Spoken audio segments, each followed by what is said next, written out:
Hi guys, it's Steven Sun at Homes by Sun with Remax. Back at this again for another weekly Monday update for how the Toronto real estate market did the week before. And I am doing this on a Monday afternoon. I may push that even further. I used to do these Monday morning. The problem I found was a lot of the listings that were sold previous week don't get updated until maybe later on Monday or even Tuesday. So today I'm doing this Monday afternoon. Hopefully it would have captured a little bit more accurate information for the previous week as brokerages are updating their system Monday morning.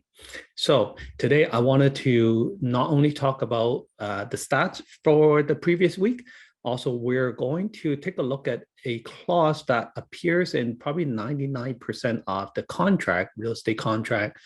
And a lot of people don't pay attention to that, and the consequences can be huge. So let's first jump into the stats. I'm going to share my screen.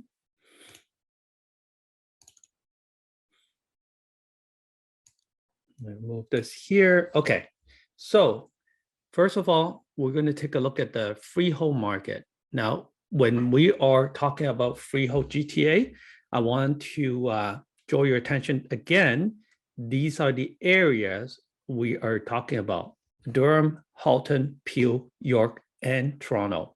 So anything that is freehold, could be a freehold townhouse, freehold detached home, semi, it's all in here. Now, before I go into the numbers, I want to say last week I did a deal, and it was my own listing. And while we were preparing for the listing the week before, I noticed there were more properties that went onto the market near our listing. So I had a hunch that the number of listings are increasing. And when I was doing this week's or when I was doing the numbers for last week, this here shows that my perception was correct. There was a big increase of the number of listings. So it also shows in this graph, the orange line.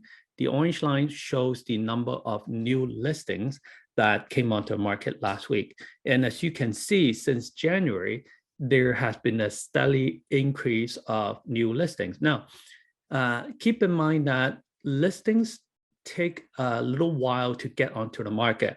A buyer could jump into the market today and say, hey, I woke up and I want to buy a property.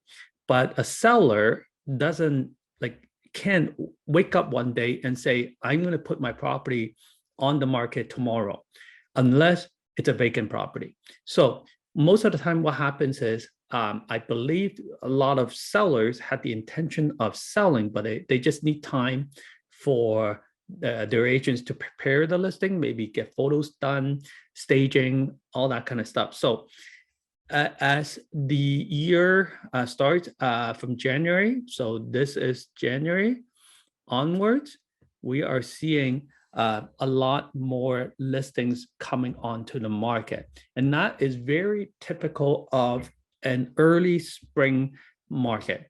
For the past few years, we've been having early springs, meaning that typically before, people would start putting their house on the market, say March or April, when it's a little bit warmer.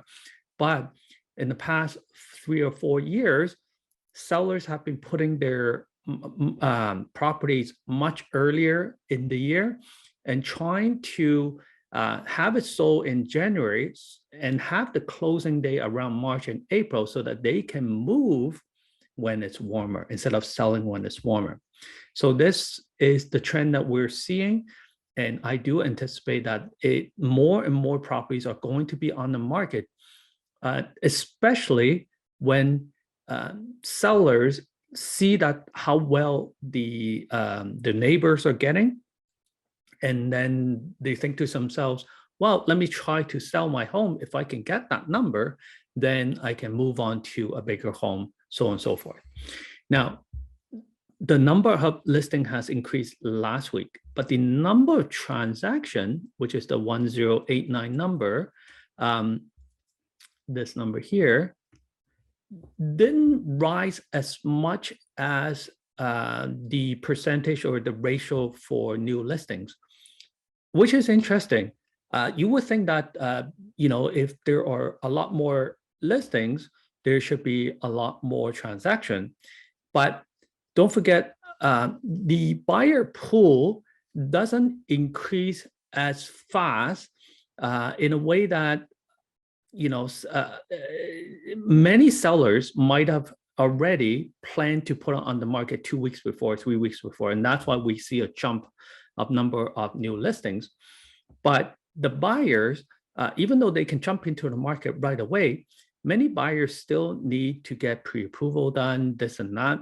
So what we're seeing is the number of transactions usually lags a little bit behind the increase in new listing. So next week, we should see this number, the 1089, jump a little bit more. I'm thinking maybe we will hit the 1200 or even 1300 transaction.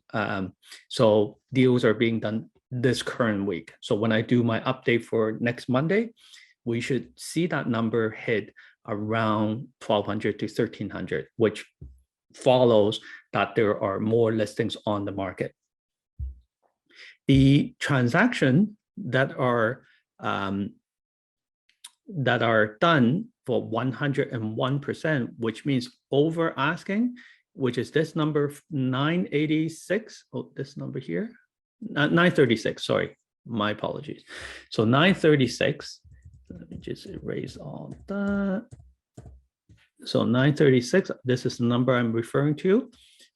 It's still 85% of the represents 85% of the transactions selling over asking. So the demand for listings hasn't really gone down.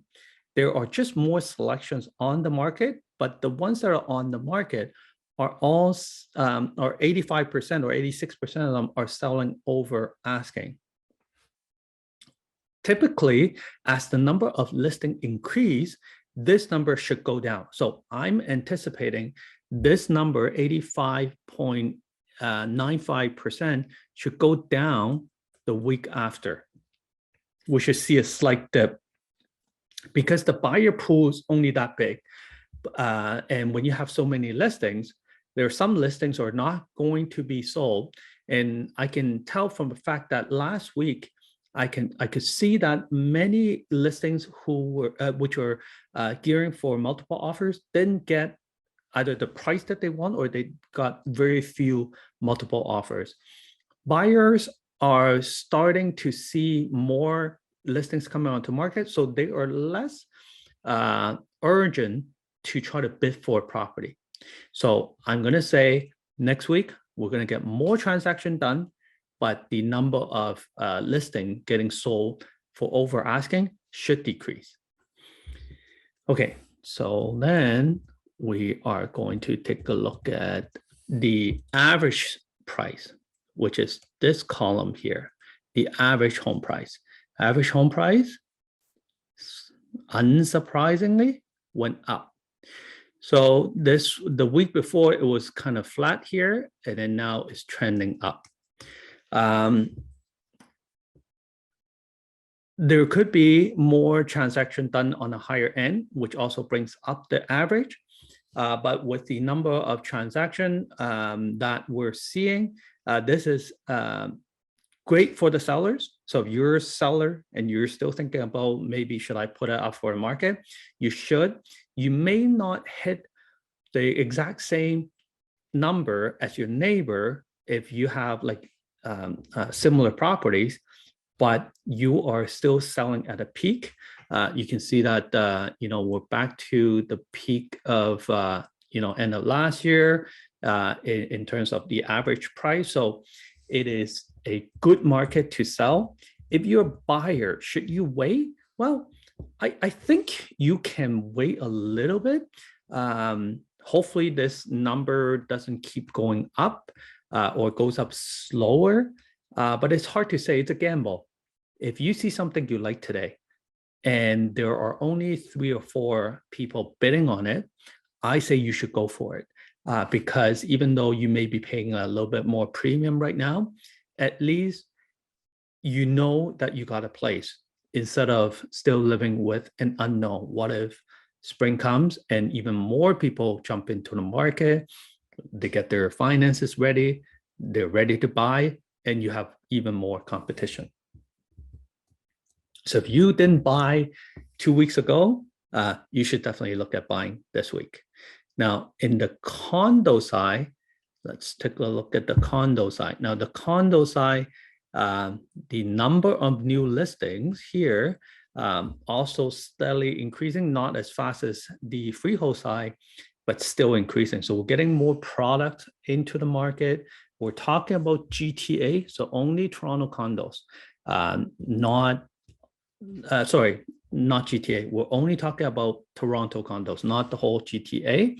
I think Toronto condos gives a good indication of the health of the condo market, as you pretty much 80% of the condos are within Toronto, and they typically will lead other areas.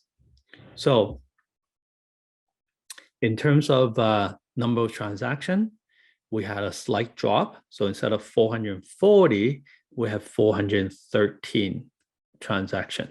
Okay, so the number of condo transactions has come down a little bit. The number of over asking sale, obviously, if the transaction drops, that also drops as well. So we're at 305 for the previous week. And let's take a look at how the average price did. Now, the average price surprisingly actually went up. So even though we had less transaction, properties are selling for a little bit higher price. And last week I mentioned that we were seeing multiple offers on condos, multiple offers, and that is still happening. All right, so that's the freehold and condo market in terms of sales. How about rentals? Let's take a look at the rental market. The rental market, we had a big jump of number of new listings, 1,026 new condo listings in Toronto came onto the market for lease, and the number of transactions actually went down. So it went down to 521. So this big gap represents a good opportunity. If you are looking for a condo to rent, right now will be a great time. I'm thinking maybe a lot of tenants left at the end of last year. Landlords are getting their property ready, and that's why they're putting them up by February. And so by first week of February, and so that's why we have a big jump of number of new listings.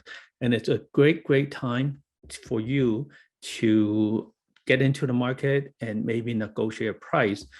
In terms of price, which is this side here, pretty flat, not much change, which tells me that it's a very balanced rental market. We get the odd 141 we're over asking, maybe the really nice unit. You get a few more tenants that want to fight for it, but overall, it's pretty healthy. Now, I don't track detached rentals. If I have time, maybe I will, but just interestingly, this last week, I also rented a house or townhouse for a client, and that townhouse came onto the market only for 2 days. And we went to see it right away, and we submitted an offer. Well, I notified the agent that we're going to be submitting an offer. And by the time I wrote the offer and I emailed in within that day, there were 5 other offers.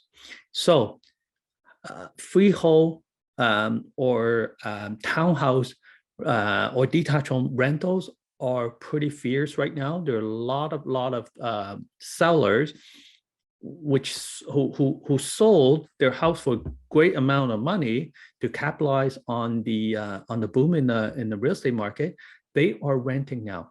Maybe they want to rent for a year and see if the market corrects itself, and then they will buy something cheaper, or A lot of them are downsizing, and instead of buying a smaller property, they're renting instead, hassle-free. They just live there, don't have to fix anything. So something interesting I noticed. Okay, so that's the end of my discussion on the transactions. And let's take a look at the topic that I wanted to discuss today. And that is, it's called the essence of time. In almost all of the real estate, for sure in the standard form of the Toronto Real Estate or Ontario Real Estate Association form for the agreement of purchase and sale, you will have this clause, and it's clause number 20. The clause pretty much, it's titled time limit. And it says this: time shall in all aspect or all respect be of essence. Hereof provided that the time for doing or completing any matter provided for herein may be extended or abridged by an agreement in writing, signed by seller and buyer or by their respective lawyer, who may be specifically authorized in that regard. What does that mean? Now, typically in any contract, there are days and time that governs how the two parties are going to execute this agreement. The time shall be of the essence clause basically limit that the buyer or the seller, whatever condition that they have, must be completed within that time. It is to prevent someone from dragging their feet, dragging out the transaction, and it gives a definite deadline. So here's why it's important. It is important in a few areas. It sets out deadlines, and like I said, any conditions, or it sets out deadline for deposit delivery. Once you sign the contract, you're supposed to deliver a deposit, and there is a 24-hour window that you must deliver to. And it sets out any exact date and time for any agreed action. Let's say the buyer requests the seller to fix the roof or fix the plumbing, there's whatever issues, and typically they will say, 5 days before closing. So that would be the deadline. Without time shall be of the essence clause, what you get is people who agree to do something don't do it, and you end up arguing, was I late? Was I not late? It doesn't say in the contract. It just says, 5 days, but, who counts it? How does it count? All that kind of stuff. It gets a little bit blurry. So with the time shall be of the essence clause, both parties are put on notice that if you put in a time, a date and a time, even 1 second past that time, the section has been, it's no longer in effect because you have breached it, and the other party is entitled to some sort of compensation or can get out of the deal. Now, that's exactly what happened when we take a look at a case law. It says 1473587 Ontario Inc. versus Jackson. This case actually involves Loblaws, the supermarket chain. They were trying to buy a 56-acre land in Fergus, Ontario.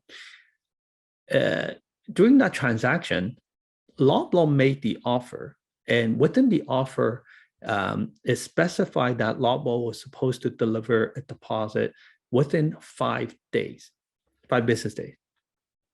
And so the deal was signed, and Loblaw kind of forgot about it. Their lawyers, their agents wasn't on the ball until 2 days after the deadline. When they passed the deadline, what happened was they immediately provided the deposit to the vendor, to the seller, and told them, and also their agent called the other side and say, hey, we're going to be late. The other side says, okay, And so when the seller received the deposit, they didn't put it into their bank account. What they did was they sent a letter back to Loblaw, informed them that they had missed the deadline and that there is a second party that's interested and they're going to proceed with selling the property to them. And they're going to go after Loblaw for breaching the contract, basically. And so Loblaw sued the seller and say, hey, we gave you the deposit. You're supposed to honor the deal and you didn't sell it to us, so we're going to sue you. Loblaw went to the court, they lost, and they went to appeal. And the appeal judge says when Loblaw inadvertently failed to pay the deposit check within the time specified, it breached a term. So it says it breached a term which the party agreed was essential to the contract, which is time shall be of the essence clause. And because Loblaw created the offer, so this term, even though the standard clause in many contracts, was a term that was or a clause that was written by Loblaw themselves. So they put in a clause that says time shall be of the essence, but they were the one that missed the deadline. And therefore, it's a fundamental breach entitling vendor to treat the contract as discharge and releasing them from obligation under it. So you made an offer and you breach it, you can turn around and sue the other side and say, hey, because I missed it, why didn't you follow through with the offer? So with this precedent set, it is very, very important for any buyers or seller to recognize the exact deadlines, whether it's for deposit delivery, whether it's something that you promise you will give, say a survey or any documents verifying certain things, anything that has a date and time in it, it is very important you do not miss those deadlines, because if you do, the other side can turn around and say, sorry, you missed the deadline, it is void. Now, it's not exactly that simple, but you do not want to give them an out. You do not want to give the other side the benefit of your inaction. So that's what I wanted to talk about this week, and is time shall be of the essence clause, something that keep in mind, especially when you are bidding for a property and you win the offer, or you win the bidding war, but you don't deliver the deposit within that 24 hours. And so your deal could be off. And make sure that if you give it to your agent, make sure they deliver it within that 24 hours or whatever time frame that is specified in your agreement. Because if you miss it by a second, the seller can say, sorry, we're going to sell it to the second highest bidder or somebody else. So that wraps up my Monday Market Watch video. I really appreciate, I've received a lot of comments, people, clients, actually appreciate these videos. It's helpful. So let me know in the comments below if you find it helpful, and also follow me on my YouTube channel, subscribe to it so you don't miss another episode when I put these out every week. Thank you so much for watching again. It's Stevenson Homes by Sun with Remax. I hope you have a wonderful, wonderful week ahead, and I will see you next week. Take care. Bye for now.